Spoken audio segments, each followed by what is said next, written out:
Hi ವಿದ್ಯಾರ್ಥಿಗಳೇ, ನಮಸ್ಕಾರ. ನಾನು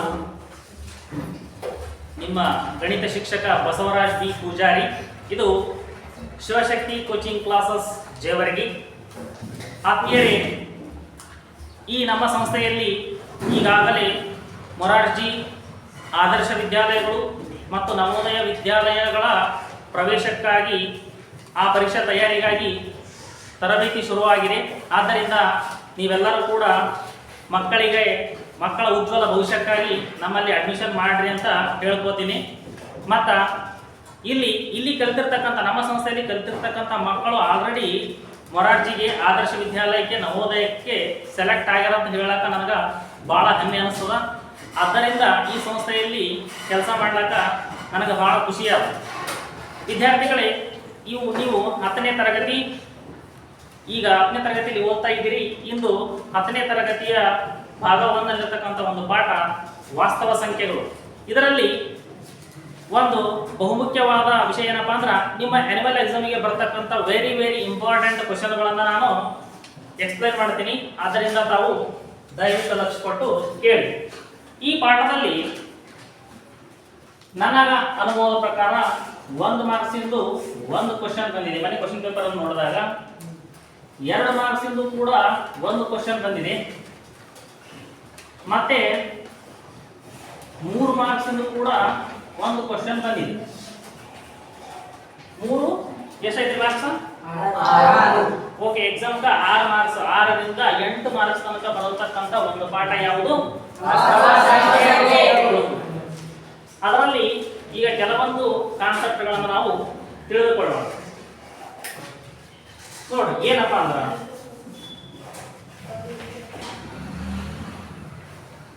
ಎರಡು ಮಾರ್ಕ್ಸಿನ ಒಂದು ಕ್ವಶನ್ ಏನು? 140 ಒಂದು ಸಂಖ್ಯೆನ ಕೊಟ್ಟಿರ್ತಾರೆ, 140. ಇದನ್ನು ಅವಿಭಾಜ್ಯ ಅಪವರ್ತನಗಳ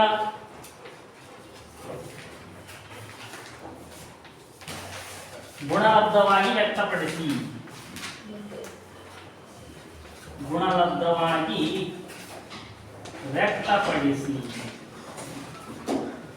ಈ ಕ್ವಶನ್ ಕೆಲವೊಂದು ಬಾರಿ 2 ಮಾರ್ಕ್ಸ್ ಕೇಳ್ಯಾರ, ಕೆಲವೊಂದು ಸರಿ 1 ಮಾರ್ಕ್ಸ್ ಕೂಡ ಕೇಳ್ಯಾರ. ತಿಳಿತಾ? ಅರ್ಥ ಮಾಡ್ಕೊಂಡ್ರ ಎಷ್ಟು ಮಾರ್ಕ್ಸ್ ಕೊಟ್ಟರು ಬರೀಬಹುದು. ನೋಡಿ, ಅವಿಭಾಜ್ಯ ಸಂಖ್ಯೆಗಳು ಅಂದ್ರೆ ಯಾವ? ಯಾರು ಹೇಳ್ತೀರಿ? ಅವಿಭಾಜ್ಯ ಸಂಖ್ಯೆಗಳು ಅಂದ್ರೆ ಯಾವ?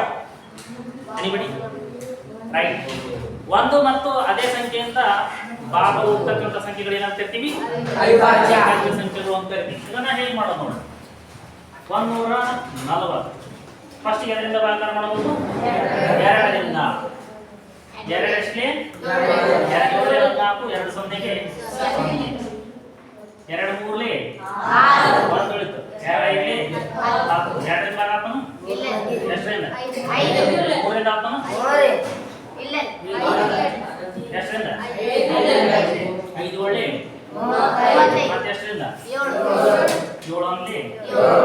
ಅವಿಭಾಜ್ಯ ಅಪವರ್ತನಗಳ ಗುಣಲಬ್ಧವಾಗಿ ವ್ಯಕ್ತಪಡಿಸಿ ಅಂದ್ರ ಈ ಬಾಸು ಅವಿಭಾಜ್ಯ ಸಂಖ್ಯೆಗಳು ಏನೇನು ಬಂದಿರ್ತಾವ ಅದನ್ನೇ ಇಂಟು ಅಕಿ ಎಕ್ಸ್ಪ್ರೆಸ್ ಮಾಡೋಣ. ಏನೇನು ಹೇಳ್ರಿ? 2 ಇಂಟು 5 ಇಂಟು 7 ಇಂಟು 1 ಬರ್ತಾರೆ ಅಷ್ಟೇ. ಅವಿಭಾಜ್ಯ ಸಂಖ್ಯೆಗಳ ಅಪವರ್ತನಗಳ ಗುಣಲಬ್ಧವಾಗಿ ವ್ಯಕ್ತಪಡಿಸಿ. ತಿಳಿತಾ? ಈ ರೀತಿ ಮಾಡೋದು. ಇನ್ನೊಂದು ಉದಾಹರಣೆ ನೋಡಿ. 156 ಎಷ್ಟು? 156. ಇದನ್ನು ಕೂಡ ಅವಿಭಾಜ್ಯ ಅಪವರ್ತನಗಳ ಗುಣಲಬ್ಧವಾಗಿ ವ್ಯಕ್ತಪಡಿಸಿ. 156 ಎಷ್ಟರಿಂದ? 2ರಿಂದ. ಬಿಡಿ ಸ್ಥಾನದಲ್ಲಿ 2ರಿಂದ ಭಾಗಾಕಾರ ಮಾಡ್ಕೋಬೇಕಾದ್ರೆ ನಾವು ನೋಡ್ಬೇಕು. ನೀವು ಬಿಡಿ ಸ್ಥಾನದಲ್ಲಿ ಏನಿದ್ರ 2ರಿಂದ ಭಾಗ ಆಯ್ತು. 0 2 4 6 8 ಇವಿಷ್ಟು ಸಂಖ್ಯೆಗಳು ಬಿಡಿ ಸ್ಥಾನವಾಗಿದ್ರೆ 2ರಿಂದ ಭಾಗ ಆಯ್ತು. 2ರಿಂದ ಭಾಗ ಆಯ್ತು. 2 ಎಷ್ಟೇ? 15. 2 ಒಳ್ಳೆ 1 ಉಳಿತು. 2 ಎಂಟ್ಲೆ ಮತ್ತೆ 2ರಿಂದ 2 3 1 ಉಳಿತು. 2ರಿಂದ ಆತನು 3ರಿಂದ ಆತು. 3 ಒಂದ್ಲೆ 3 ರೈಟ್. 4ರಿಂದ ಆತನು ಬೇರೆ ಮಾಡಬೇಕು. ಆಗಲ್ಲ. 3ರಿಂದ ಆಗಲ್ಲ. 5ರಿಂದ 7ರಿಂದ ಅಥವಾ 11ರಿಂದ ಅದರಿಂದ ಡೈರೆಕ್ಟ್ 13ರಿಂದ 13 ಇದನ್ನೇ ಇಂಟು ಹಾಕಿ ಬರೀ 2 into 2 13 into 3 13 ತಿಳಿತಾ? ಇವೆಲ್ಲ ಸ್ವಲ್ಪ ಈಸಿಯಾಗಿ ಬರ್ತಕ್ಕಂಥದ್ದು. ಏನಾದರೂ ಸ್ವಲ್ಪ ನಿಮಗೆ ಕಠಿಣವಾಗಿ ಪರೀಕ್ಷೆ ಮಾಡಬೇಕು ಅನಿಸಿದ್ರೆ ಅಂತ ಲೆಕ್ಕ ಕೊಡ್ತಾನೆ ಗೊತ್ತಂದ್ರಿ? 5,005 ಸ್ವಲ್ಪ ಕ್ಲಿಷ್ಟ ಮಾಡಿದ್ರೆ ಇಂಥ ಸಂಖ್ಯೆಗಳು ಬರ್ತವೆ ನೋಡಿ. ಇದನ್ನು ಕೂಡ ಏನು ಗಾಬರಿ ಆಗ್ತಕ್ಕಂಥದ್ದಿಲ್ಲ. ಅವಿಭಾಜ್ಯ ಸಂಖ್ಯೆಗಳನ್ನೇ ನೋಡ್ಕೊಂಡು ಹೋಗೋದು ಬಂದೇ ಬರ್ತದೆ. 5,005 2ರಿಂದ ಅಥವಾ ಇಲ್ಲೋ ಆಗಲ್ಲ. ಬಿಡಿ ಸ್ಥಾನದಾಗ 5 ಇದ್ರೆ ಎದರಿಂದ ಆಗಲ್ಲ?